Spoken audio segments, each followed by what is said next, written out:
আসসালামু আলাইকুম গাইস, আশা করি সবাই ভালো আছেন। আলহামদুলিল্লাহ আমি ভালো আছি। চলে আসলাম আমার একটা নতুন ভিডিও নিয়ে। ভিডিওটা মূল উদ্দেশ্য দেখানোর যে আমার এক ছোটো ভাই ফোন দিচ্ছে, তাদের ঘরে মিটারে কারেন্ট আছে, মেইন সুইচে কারেন্ট নাই। যাওয়ার পরে গিয়ে দেখি ঠিক আছে, মিটারে তো কারেন্ট আছে, মেইন সুইচে কারেন্ট নাই। কারাউট খুলে দেখি কারেন্ট নাই। তারপরে বুট খুললাম, খুলে দেখি যে মেইন লাইনটাই পুড়ে গেছে। পুড়বে না যে ভাই, দেখেন কত জোড়া, এখানে জোড়া দিতে দিতে রাখে নাই, জোড়া দিয়ে সই দিয়ে গেছে একদম।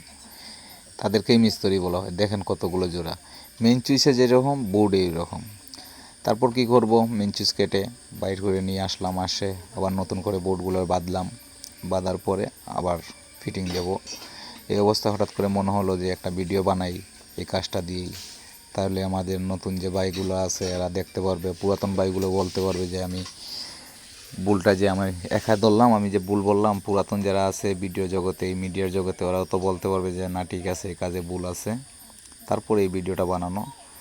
তারপর আমি আমার আস্তে আস্তে কাজগুলো শুরু করলাম। তারপর মেইন সুইচ নতুন করে বেঁধে আবার জোড়া দিলাম। দেখেন জোড়া দিয়েছি। যদি জোড়া এভাবে দেওয়া, নতুন যে তাদের বলতেছি এভাবে মেইন সুইচটা জোড়া দেওয়ার চেষ্টা করবেন। দেখেন কীভাবে জোড়াটা দিছি।